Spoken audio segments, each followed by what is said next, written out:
High, good evening everyone. তোমরা কেমন আছো সবাই? আমি ভালো আছি। আজকে এসে গেছি আরেকটা নতুন ব্লগ নিয়ে। তো আজকের টপিকটা is something about our generation এবং addressing a very crucial problem, একটা বিশাল বড় সমস্যা, যেটা সমস্যাই হয়ে দাঁড়িয়ে রয়েছে এবং কিছুতেই সলিউশন হচ্ছে না। সেই প্রবলেমটাকে আমি অ্যাড্রেস করার জন্য আজকে ব্লগটা ক্রিয়েট করছি। তো চলো, let's start with our blog. আজকের টপিকের ব্যাপারে অলরেডি একটু বলেছি যে এটা একটা বিশাল বড় সমস্যা, স্পেশালি আমাদের জেনারেশনে, দ্য ইয়াং জেনারেশন। এই সমস্যাটা আরও বেশি রয়েছে, বাড়ছে এবং এটা বাড়তে থাকবে যদি আমরা এখন সেটাকে কন্ট্রোল না করি। সমস্যাটা হচ্ছে about being single. Maximum people আমাদের জেনারেশনে, স্পেশালি মিলেনিয়ালস অ্যান্ড জেনজি, এরা সিঙ্গল।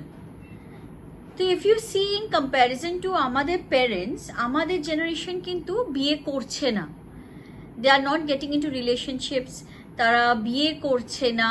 তারা বিয়ে করলেও সেই বিয়েটা খুব বেশি দিন লাস্ট করছে না, হয় সেপারেশন নইলে ডিভোর্স, কিছু না কিছু একটা প্রবলেমস হয়েছে এবং তার জন্য তারা সেপারেট হয়ে থাকে কিংবা সিঙ্গেল হয়ে থাকে সারা জীবনে।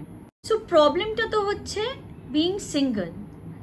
Now let's look at the reasons why আমাদের জেনারেশনই সিঙ্গেল আর আমাদের আগের জেনারেশনগুলো বিয়ে করেছে, সেটেল করেছে, they are living a good life. What has happened with our generation যে আমাদের জেনারেশন ইজ স্টিল সিঙ্গল? আমাদের আগের জেনারেশন তো সিঙ্গেল ছিল না। আমাদের প্যারেন্টসরা they are all into good marriages, happy marriages, যার জন্য আজকে আমরা এখানে রয়েছি। তো why is it the problem with our generation? What is going wrong? So let's look at these problems one by one. First problem, possessive parents. কেন বলছি possessive parents? Don't take it otherwise. আমাদের জেনারেশনের ছেলে মেয়েদের, if you see your siblings or if you don't have siblings, most of us are either single child কিংবা আমাদের siblings থাকলেও একটা কি দুটো, তার বেশি কিন্তু থাকে না। কিন্তু আমাদের প্যারেন্টসের generation if we see, they had around 11 to 10 siblings ঘরের ভেতরেই থাকতো। এক একজনে 5-6খানা 7খানা করে ভাই বোন থাকতো। Parents were not very interfering about their lives, because it is not possible যে 10 জন যদি ছেলে মেয়ে হয়, 10 জনের লাইফে parents will be very interfering. তা কখনোই হতো না। ওই জন্য প্যারেন্টসরা তাদের নিজেদের মতন ছেড়ে দিত। তারা নিজেদের মতন ক্যারিয়ার করতো কি করতো না, বিয়ে করতো না, ছেলে মেয়ে করতো, সব নিজেদের মতন করে করতো। বাট আমাদের জেনারেশনে কি হয়েছে, আমাদের প্যারেন্টসদের যদি তোমরা দেখো কি আমাদের আশপাশে এজ গ্রুপে যারা আছে তাদের সবার একটা দুটো করে ছেলে মেয়ে, ম্যাক্সিমাম ক্ষেত্রে অনলি চাইল্ডই হয়। তখন কি হয়, parents become too possessive about the children. তাদেরকে এমনভাবে মানুষ করা হয় একটা কুকুন্ড এনভায়রনমেন্টে, to make them believe that they are the best, মানে তারাই হচ্ছে পৃথিবীতে সবচেয়ে শ্রেষ্ঠ, and there is actually no one parallel to them. তো cut to the marital market যখন এরকম সিচুয়েশনে আসে, তখন দেখা যায় যে প্যারেন্টস স্টার্ট ইন্টারফিয়ারিং, যে এই ছেলেটা আমার মেয়ের জন্য নয়, কি এই মেয়েটা আমার ছেলের জন্য নয়। স্পেশালি ছেলেদের মায়েরা আরও বেশি পজেসিভ হয়ে যায়, বিকজ দে ফিল দ্যাট একটা মেয়ে যদি ঘরে চলে আসে তো তখন তারা মনে করে যে না, মানে my son will go out of my hand. তো যার জন্য এইসব সমস্যাগুলো হয়ে থাকে, পারিবারিক সমস্যা, শাশুড়ি বউয়ের যে সমস্যাগুলো আমরা দৈনন্দিন টিভিতে দেখে থাকি, সেটাই একটা হয়ে থাকে রিয়ালিটিতে। সিমিলারলি মেয়েদের প্যারেন্টসরাও মনে করে যে আমার মেয়েকে আমি এত আদর যত্ন করে মানুষ করেছি, তাকে একটা এমন ছেলে হাতে ফেলবো না where we are not satisfied। তো সেখানে চয়েসের ব্যাপারটা চলে আসে, which is the second point, that parents as well as the children, they become very choosy। যে আজকে এর হাইট কম, এর দাঁত ব্যাকা, এর গায়ের রং কালো, ওর এই রয়েছে, তার এই রয়েছে, তো নানান রকম, মানে it's not a list of selection, we look at a list of rejection, যে কি কি রিজনসের জন্য আমরা রিজেক্ট করব কাউকে। আমরা কিন্তু কোনোদিন সিলেকশন মেন্টালিটি নিয়ে যাই না আজকালকার দিনের জেনারেশনের ছেলেমেয়েরা। এবং তার সাথে সাথে with the technological boom that has happened over the last couple of years, matrimony has become, আগে যেমন কি ছিল, কারোর প্যারেন্টসের সাথে কারোর প্যারেন্টসের চেনা পরিচিত ছিল, বন্ধু ছিল, তাদের ছেলে মেয়েদের বিয়ে দিত, কিংবা অনেক সময় ঘটক আসতো, ঘটক এসে খুঁজতো, কিংবা পেপারে অ্যাড দেওয়া হতো। এখন কি ম্যাট্রিমোনিয়াল অ্যাপস, এবং ম্যাট্রিমোনিয়াল অ্যাপসরা যখন বুম করতে শুরু করলো তখন সাথে সাথে শুরু হয়ে গেল ডেটিং অ্যাপস। তো এই ম্যাট্রিমোনিয়াল আর dating apps if you see, অনেকের কাছে যারা সিঙ্গেল তারা অনেকেই অভিজ্ঞতা করে থাকবে এবং জানে যে এইসব অ্যাপসগুলোতে অনেকেই জানে যে এগুলো ম্যাক্সিমাম ফেকস অ্যান্ড ফ্রড প্রোফাইলসে ভর্তি থাকে। কারণ কি, people are looking for options. আর যারা ফ্রড করতে আসে কিংবা ফেক করতে আসে, কাউকে ঠকাতে আসে, they feel this is the right platform. কারণ কি, এখানে একজন মানে ছেলে মেয়ে খুঁজছে, মেয়ে ছেলে খুঁজছে, এই সময় এরা they will negotiate on anything. তাদেরকে শুধু একটা ফেক বিশ্বাস দিতে হবে, একটা ফেক প্রোফাইল তৈরি করে বলতে হবে যে এটা ভালো, এই সেই সব কিছু, তো ওরা রাজি হয়ে যাবে। It also gives you plenty of options, which is my third point. এতগুলো অপশন যদি কেউ পেয়ে যায়, মানে আজকে ধরো ফর এক্সাম্পল একটা ছেলে একটা মেয়ের সাথে কথা বলছে, কিংবা একটা মেয়ে একটা ছেলের সাথে কথা বলছে, দুদিন কথা বলতে না বলতে কি হচ্ছে, সে একটা পার্টিকুলার ক্যান্ডিডেটের সাথে যে কথা বলে যাচ্ছে তাকে জানার চেষ্টা করছে তা নয়, সে আরো 4-5টা অপশনস দেখছে যে এর থেকে বেস্ট কি হতে পারে, ওর থেকে বেস্ট কি হতে পারে। এই বেস্টের তো কোনো শেষ নেই, বেস্ট ইজ আনলিমিটেড। তো এই বেস্ট দেখতে গিয়ে এত বেশি অপশন দেখছে এবং এই অপশনে কনফিউজড হয়ে যাচ্ছে, which is my fourth point. এই কনফিউশন স্টেটের জন্য কি হচ্ছে, তারা চয়েস করতে পারছে না, অনেকটা সময় নষ্ট করছে, আজকে এর সাথে কথা বলছে, তার সাথে কথা বলছে, ছেলেটা মেয়েটা দুজনেরই সময় নষ্ট করছে। আলটিমেটলি কারোর কিন্তু বিয়ে হচ্ছে না, এও খুঁজছে ও খুঁজছে। সুতরাং having too many options is also not right. তখন না মাইন্ড ডাইভার্টেড হয়ে থাকে and we become very confused. এছাড়া আজকালকার দিনে ছেলে মেয়েরা প্রচুর পড়াশুনো করছে, কামিং ফ্রম নিউক্লিয়ার ফ্যামিলিজ, তাদেরকে প্রপার এডুকেশন দেওয়া হচ্ছে, তারা প্রচুর পড়াশুনো করছে এবং দুজনেই ছেলে মেয়ে নির্বিশেষে তারা মানে ক্যারিয়ারে পিনাকলে পৌঁছবার চেষ্টা করছে, দুজন মিলেই ক্যারিয়ারে দৌড়ে ছুটে যাচ্ছে। এবার ক্যারিয়ার মানে giving your heart, soul and time to that.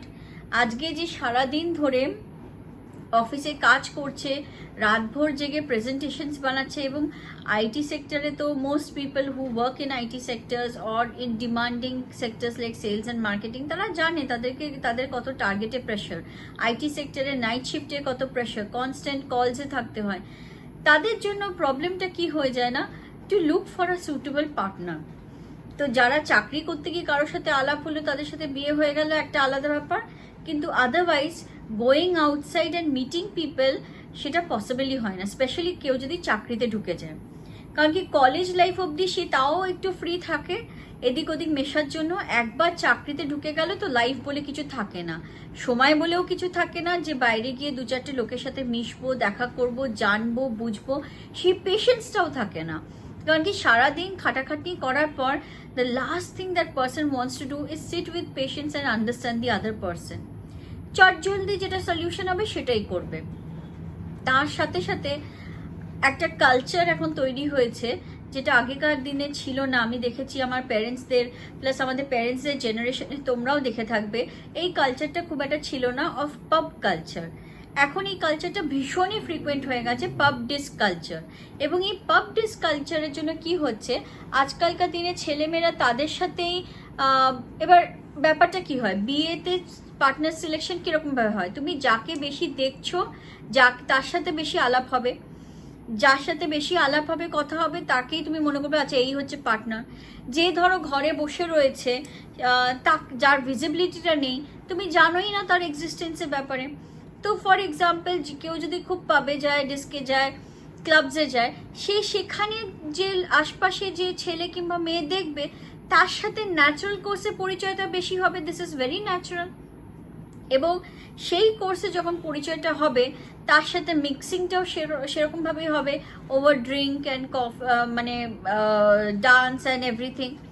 এবার মিক্সিংটা যখন হবে তখন সে মনে করবে আচ্ছা এই আমার জন্য হয়তো perfect partner, because I want to enjoy life and I feel that if I can hang out, drink and party and have hookups with someone, then maybe that is the right person for me. এই করে তারা engage হয়ে পড়ে এবং finally যখন গিয়ে বিয়ে করে, বিয়ের পর রিয়ালিটি এক্সপেকটেশনস ভার্সেস রিয়ালিটি হয়ে যায়। This is my fifth point, কি expectation versus reality. Expectation versus reality তখন হ্যান্ডেল করতে পারে না। যাকে দেখে এসছে শর্ট ড্রেস পরে ক্লাবজে নাচছে, পাবজে নাচছে, তাকে যখন এক্সপেক্ট করছে বিয়ের পর বাড়িতে এসে শাড়ি পরে মার সামনে এসে দাঁড়াবে, কিংবা রান্না বান্না করবে, ঘরের যত্ন নেবে, হাজবেন্ডের যত্ন নেবে, ফ্যামিলির যত্ন নেবে, সেটা হচ্ছে না। কারণ কি, and that is also not a right expectation. তুমি একজন who is a freedom loving person, তাকে তুমি সিলেক্ট করছো, সে বিয়ের পরও তো সেই ফ্রিডমটাই চাইবে, তখন তুমি বিয়ের পর তাকে কি করে চেঞ্জ করতে বলছো? সিমিলারলি ফর আ গার্ল, সে যদি একটা ছেলেকে চুজ করে বিকজ দ্যাট ছেলে is a play boy and this and that and she likes the fact that he is very flirty with her and the other people, এবং তাকে বিয়ে করে এবং বিয়ের পর এক্সপেক্ট করে that he is 100% devoted to her, সেটাও তো কখনো কখনো হবে না। কারণ কি, নেচার তো কারোর বদলায় না, না, সে তো ফ্লার্টিই থাকবে, সে বিয়ের পর বরঞ্চ আরও বেশি করবে সেটা বাইরে গিয়ে। So expectation versus reality is a huge problem, এবং আজকালকার দিনে প্রবলেমটা হচ্ছে আমরা এই জিনিসটাই ওভারলুক করি। We are not looking for the right parameters when we are looking for our life partners. আমরা কি খুঁজি, যে আমাদের আগে প্যারামিটার্স কি হওয়া উচিত? প্যারামিটার্স হওয়া উচিত যে সে কতটা আন্ডারস্ট্যান্ডিং, সে কতটা ফ্যামিলি ওরিয়েন্টেড, সে কতটা কেয়ারিং, সে নিজের ফ্যামিলিকে দেখছে কিনা, সে নিজের ফ্যামিলিকে যে দেখবে সে তার হাজব্যান্ডের ফ্যামিলিকেও দেখবে, ধরা যায়, সেটা একটা অ্যানালিসিস করা যায়, সেটা নাও হতে পারে সঠিক, বাট মোস্ট লাইকলি কেসেসে হয়। সে কতটা মানে অ্যাডজাস্টিং, এই জিনিসগুলো দেখা হয় না। কি দেখা হয়, যে তার ফিগার কিরকম আছে, তার ব্যাংক ব্যালেন্স কিরকম আছে, তার স্কিন কালার কিরকম আছে, সে পার্টি করতে যাচ্ছে কিনা, সে কতটা মড ড্রেসেস পরছে, এইগুলো কি really parameters for choosing a life partner? সে তোমার সাথে কত দূর গাড়ি করে ট্রাভেল করবে কি বাইকে করে ট্রাভেল করবে, আর this really the parameters? Do you want your husband or wife to be like this? কারণ কি, বিয়ের পর parameters change a lot. You want a family oriented person, যার সাথে you want to bring in the next generation, someone who will stand beside you. আজকে এমন একটা কাউকে যদি বিয়ে করো যে বিয়ের পরই সে মনে করলো আমার এখন একটা ব্রেক লাগবে, নিয়ে চলে গেল, বাইক নিয়ে বেরিয়ে গেল, ইউ ডোন্ট নো ওয়্যার, 7 দিন 10 দিন সে কোথায় ট্রাভেল করছে। Would you really like that kind of a life partner? Similarly for a boy, if you feel that মানে বিয়ের আগে তো এর সাথে খুব পার্টি করেছি, শর্ট শর্ট ড্রেস পরে গেছে, I like the fact that the guys are staring at her, বিয়ের পর তুমি এক্সপেক্ট করছো যে she will become complete Sati Savitri, একদম ঘরে শাড়ি ফাড়ি পরে একদম থাকবে, কোনো ছেলে তো ওর দিকে ঘুরে তাকাবে না, সেটা কোনো দিন হবে না। যার যেরকম নেচার তার সেরকম নেচারই থাকবে। সুতরাং we need to set the right parameters for our self by choosing our life partners. আরেকটা basic problem is people are confused. যারা আমাদের জেনারেশনের লোকজন, তারা কেউ বলছে আমি খুব সেটেল স্টেবল লাইফ চাই, but again at the same time they also want to have a wild fun life, যে এখানে ঘুরে বেড়াবে, সেখানে ঘুরে বেড়াবে, মাঝরাতে বেরিয়ে গেল গাড়ি নিয়ে, কোথায় গেল গড নোজ, হ্যাঁ, কিংবা মানে just up and about travelling, হ্যাঁ, মানে আজকে ডিসাইড করলো কালকে গাড়ি নিয়ে বেরিয়ে যাবে, বেরিয়ে গিয়ে চললো, মানে চলে গেল ট্রিপসে, long ট্রিপসে। You don't do these kind of things when you have a family. তো settled and stable life লোকজন মুখে বলে, but are they really ready for a committed settled and stable life? That is a big question actually, because in a committed relationship sometimes it often gets boring, but you have to accept the fact that there can be boring times and you have to do small things to make it interesting. You cannot expect যে আজকে তোমার bachelor কিংবা স্পিনস্টার life যেটা আছে যেটা volatile life, আজকে এখানে কালকে ওখানে, আজকে এই ক্যারিয়ার মুভ নিচ্ছ কালকে ওখানে ক্যারিয়ার মুভ নিচ্ছ, you will not be able to have that if you have a settled and stable life. And that should be part of your thought process while you select a life partner. কারণ কি আমরা এই জিনিসগুলোকেই thought প্রসেসের বাইরে রেখে দিই, এলিমিনেটই করে দিই থটসগুলো। আরেকটা রিজন যেখানে আমি দোষ ঠিক ছেলে কি মেয়েদের দেব না, আমি দোষ দেব হচ্ছে প্যারেন্টস, রিলেটিভস অ্যান্ড অ্যাস্ট্রোলজার্সদের। তারা বিয়ের কোনো ম্যাচ ধরো হচ্ছে, ছেলে আর মেয়ে কম্প্যাটেবল কথাবার্তা বলছে, সেখানে প্যারেন্টসরা হঠাৎ করে মাঝখান থেকে চলে আসে। কি নিয়ে? Caste distinction, religion distinction, astrological distinction. অ্যাস্ট্রোলজার্সদের নিয়ে তো I don't want to even start a chapter, because that is not going to be one episode, that is going to be like a saga. অ্যাস্ট্রোলজার্সরা যদি এত correct predict করতে পারতো, তাহলে তারা নিজেদের প্রেডিকশনটা ঠিকঠাক করছে না কেন? তারাই তো শেয়ার মার্কেটে টাকা পয়সা লাগিয়ে তারা বড় লোক হয়ে যেত। তারা কি করে প্রেডিক্ট করছে? আমি এরকমও সিচুয়েশন দেখেছি যেখানে ছেলে আর মেয়েকে অ্যাস্ট্রোলজার বলেছে 36-36 গুণ ম্যাচ। গুণটা কিসের ওপর হচ্ছে? এই যে প্যারামিটার্স গুলো, এটা জাস্ট চার্টসে লেখা রয়েছে। হ্যাঁ, দেখে নেয় যে প্রজেনি হবে কিনা, মানে নেক্সট জেনারেশন আসবে কিনা, but it doesn't really give out compatibility.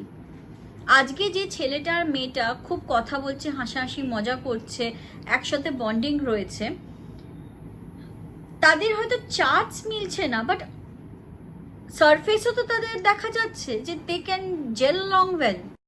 এমনও জায়গায় দেখেছি যেখানে চার্টস মিলেও 2 মাসের ভেতর ডিভোর্স হয়ে যাচ্ছে। আবার এমনও জায়গায় দেখেছি চার্টস মেলেনি কিংবা চার্টস ম্যাচও করায়নি, কিন্তু ম্যারেজের সাস্টেনিং। সো এই যে অ্যাস্ট্রোলজিতে মা বাবারা আজকালকার দিনে ছেলে মেয়েদের মানে অ্যাস্ট্রোলজিক্যাল চার্টস চেক করায়, মানে it is a joke actually. তখনকার দিনের মা বাবারা এত বেশি কিন্তু সেটা করতো না আমাদের মা বাবাদের জেনারেশনে, বিকজ এতগুলো ছেলে মেয়ে কজনের অ্যাস্ট্রোলজিক্যাল ম্যাচ করাবে?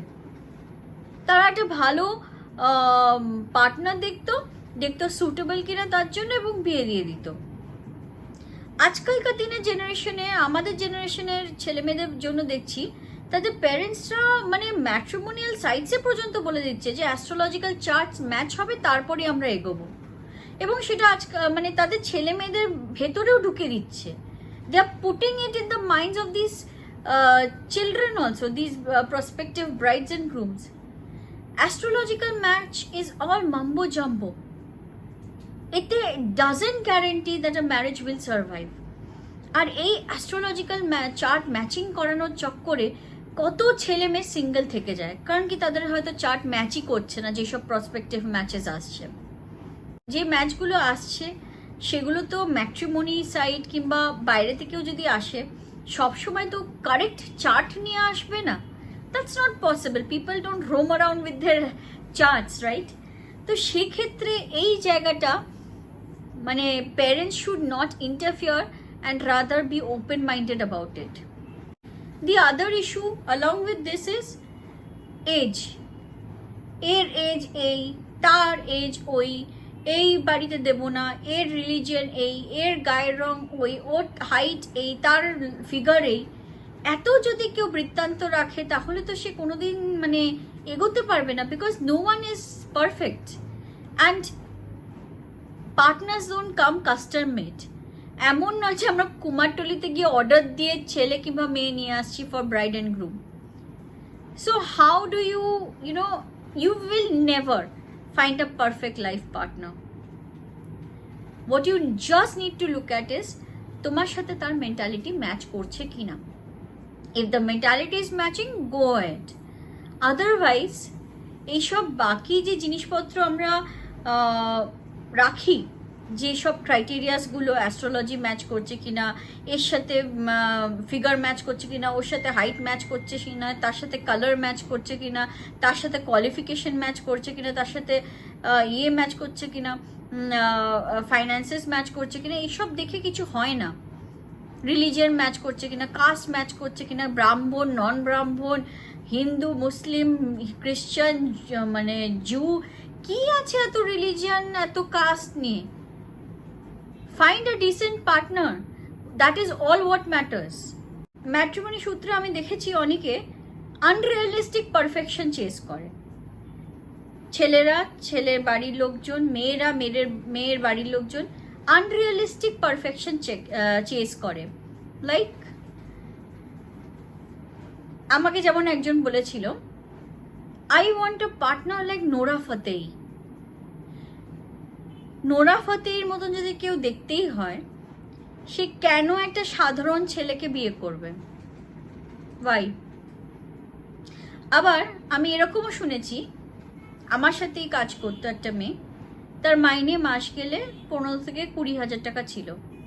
She was looking for a partner who wants 1.5 crore per annum।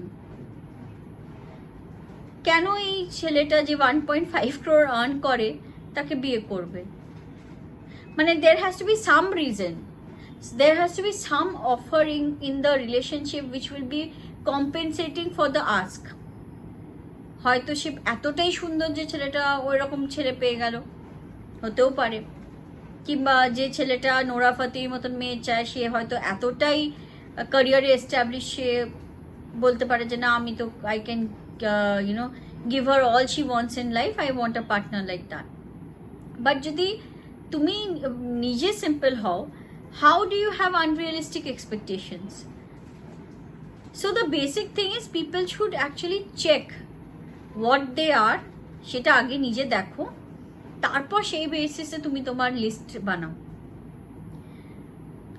বল্ডিং guys with pot bellies are expecting ravishingly beautiful girls, যাদের মানে পারফেক্ট, যারা জিম ফিম করে একদম পারফেক্ট ফিগার, পারফেক্ট হাইট, সব কিছু। Why would that kind of a girl look at you? তুমি আয়নায় নিজেকে দেখো না কোনোদিন? দেখোনি যেরকম how you look? she would also ask the same thing, na? She would also want a really good looking guy or a really fat bank balance. If you have none of these, how can you expect that? So আমাদের expectations না reality সাথে match করে না, and we keep unrealistic expectations of perfection. আরেকটা জিনিস আমি notice করেছি, gold ডিগার্স in the relationship. আজকে একটা ছেলে যদি খুব প্রপার হয় ক্যারিয়ারে, সেখানে এমন একটা মেয়ে, সে মানে ছেলেটা obviously will be going with a mindset of unrealistic expectations of perfection. আর যে কোনো মেয়ে যে who wants that kind of, so it's like feeding off that benefit from that guy who feels that na ei cheleta is, you know, he can support me in every way, she becomes a gold digger. Similarly আজকাল ছেলেরাও gold ডিগার্স হয়। যেই দেখে একটা মেয়ে ক্যারিয়ারে খুব ভালো করছে, কি she is earning well, he wants to marry her and expect her to support him and his family and all his needs, just like some girls do. So এই যে গোল্ড ডিগার অ্যাটিটিউডটা, this is also very toxic and a very big red flag in any relationship. এবং অনেক সময় people who are gold diggers, they pose as something যেটা অনেক সময় বুঝতে পারে না। For example, a gold digger girl would মানে be like, you know, all over the place with that guy. তাকে না আঙুলের ওপর যেটাকে নাচানো বলে সেটা করবে, তাকে ইউনো এটা লাগবে, ওটা লাগবে, সেটা লাগবে, ইমোশনাল মানে টিংলিং করবে, তাকে ইমোশনালি তাকে হ্যারাস করবে, ইমোশনাল এক্সপ্লয়টেশন করবে, যেটা হয়তো সেটা ছেলেটা বুঝতে পারছে না। And he would do anything or go to any extent to get that girl. Similarly, a gold digger boy would let's say tell this girl ki tomar to, you know, you have to get married, you are so careerist, you will not get a good husband unless and until I get married to you, বলে তাকে emotionally মানে target করবে, তাকে emotional blackmailing করবে। So এই জিনিসগুলো আর red flags. And if you see this when you encounter or talk to anyone, I would highly suggest you walk away. It's always better to be single than to be in a toxic relationship where you are the one who is exploited. আজকালকার দিনে বেশিরভাগ লোক single just because of these reasons. এছাড়াও আরও reasons আছে, but these are primary reasons for which people are either single নইলে divorced or separated. As a result of being single, separated or divorced, কি হয় আমাদের generation are suffering from depression, frustration, loneliness, mental issues. এবং if you see over the last 2-3 years, mental health issues have been a very big focus. কারণ কি এটা আরো বেশি উঠে আসছে। People are going to psychiatrists more than they are going to doctors for checkups just because of these mental issues. একদিকে কাজের stress, অন্যদিকে পার্সোনাল রিলেশনশিপের স্ট্রেস, অবভিয়াসলি হ্যান্ডেল করতে পারছে না, they are feeling burned out. এবং এই স্ট্রেস নিতে পারছে না বলেই তারা আজকে they are going for mental health checkups. এই প্রবলেমসগুলো, এই ফ্রাস্ট্রেশনস, এই লোনলিনেস নিতে পারছে না বলে তাদের আজকে এত মেন্টাল হেলথ ইস্যুজ হচ্ছে। Also they are very clueless about the future, কি ফিউচারে কি হবে। আস্ক এনি মিলেনিয়াল যে ফিউচারে কি করবে, দে আর ক্লুলেস। তাদের ডাইরেকশনই নেই কি করবে ফিউচারে, কারণ কি তারা জানেই না। They are either stressed out with their work, মাথার ভেতর কনস্ট্যান্টলি চলছে চাকরি ছাড়বো চাকরি ছাড়বো, চাকরি ছেড়ে কি করবে জানে না, কিংবা এত বেশি চয়েস করেছে, এত বেশি ইফস বাটসে, দে আর সিঙ্গেল। ফিউচারে কে তাদের দেখবে সেটাও জানে না। অনেক সময় প্যারেন্টসরাও ছেলে মেয়েদের ডিসকারেজ করে for getting into marriages because they feel যে ছেলেমেয়েরা যদি চলে যায় তাহলে তাদেরকে দেখবে। এই ইনসিকিউরিটিটা কিন্তু প্যারেন্টসদেরও কাজ করে। সো এইটা একটা বিশাল বড় ইস্যু হয়ে দাঁড়াচ্ছে। অ্যাপার্ট ফ্রম দিস, এই ছেলে মেয়ে যারা লোনলি হয়ে যায়, they become very clingy to their parents. কারণ কি তাদের ফিউচারে তো কাউকে দেখছে না তারা। Obviously if they are not married, there is no progeny, no next generation. So no next generation নেই মানে they are absolutely very lonely. Over the years আমাদের কাজের স্ট্রেসের জন্য কি হয়েছে, we have become so materialistic যে কাজের স্ট্রেস, আমাদের ডিজিটাল বুম হয়েছে, লোকজন আর more incline to spend time on social media, মানে flipping through videos and reels rather than going out and interacting with people or creating bondings, সেটাও লোকজন করে না। তাতে এমন নিজেদের একটা কুকুনে ফেলে দিয়েছে, এমন একটা লোনলিনেসে চলে এসছে যে they become the only people that are there around them are their parents. এবং এই প্যারেন্টসদেরও তো everyone is a longevity, right? So প্যারেন্টসরাও তো সারা জীবন বেঁচে থাকবে না, কোনো না কোনো সময় তাদেরকে যেতে হবে। সেই জন্য তারাও আবার আরও লোনলি ফিল করে, কারণ কি তাদের তো আর নেক্সট জেনারেশন কেউ নেই যাদেরকে নিয়ে তারা থাকবে, কি যারা তাদেরকে দেখবে। এবং there is no hope for companionship also, কারণ কি সিঙ্গেল। সো এইসব রিজনসের জন্য people are in a very different state of mind. There are so many people who are either suffering highly from mental issues or are killing themselves at a very early age. Now, what is the solution? কি solution হতে পারে এই যে এত বড় একটা সমস্যার জন্য? আমার মতে যে যে সলিউশনসগুলো হতে পারে আমি সেগুলো বলছি, but I am sure there are other solutions as well. I feel যে আগেকার দিনে যেমন আমরা অ্যারেঞ্জ ম্যারেজেসগুলো করতাম না, প্যারেন্টসরা দেখতো, কি ছেলেমেয়েরাও দেখতো, এক দুটো মিটিং হতো with that same person and then you get married, and post marriage you start dating and you start knowing each other. তাতে কি হয়, knowing each other এর লঞ্জিভিটিটা অনেকটা বেশি হয়ে যায়। By the time you know each other a little better, you are already into the relationship for a long time. But আমাদের জেনারেশনে কি হয়, এত লোকজন এই লাভ টাভ করে কলেজ লাইফ থেকে অ্যাফেয়ার চলছে, এঙ্গেজমেন্ট চলছে, করতে করতে দেখা গেলো 7-8 বছর বাদে যখন finally the question of marriage appears, they know each other so well that they are not interested in each other anymore. প্রচুর এরকম লং টার্ম রিলেশনশিপস কেটে যায়। But if an early marriage happens, তখন কি হয়, that dating phase that people go through, সেই dating ফেজটা হয়ই বিয়ের পর। তো 7 বছর যদি সে বিয়ে করে ডেটিং ফেজেই কাটিয়ে দেয়, তো then you have a lot of things together. তো সেই জিনিসটা হয় না কি you both are single and you still have the option to change, you are already in a relationship. এবার এটার সাথেও অনেকে আমার সাথে ডিসএগ্রি করবে কি না জেনে কি করে বিয়ে করবো, হতেই পারে, বা জানার কোনো শেষ আছে কি?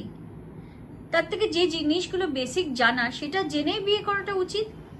যেমন লেটস সে ফর এক্সাম্পল, যে ফ্যামিলির সাথে অ্যাডজাস্ট করতে পারবে কিনা, কম্প্রোমাইজিং কিনা, ফ্যামিলি ওরিয়েন্টেড কিনা, এই সব কিছু, কিংবা that person the guy is doing a good job or not, সে মানে মেয়েটাকে ঠিকঠাক রাখতে পারবে কিনা, এইসব কিছু বেসিক প্যারামিটার্স দেখে বিয়ে করে ফেলাটা বেটার।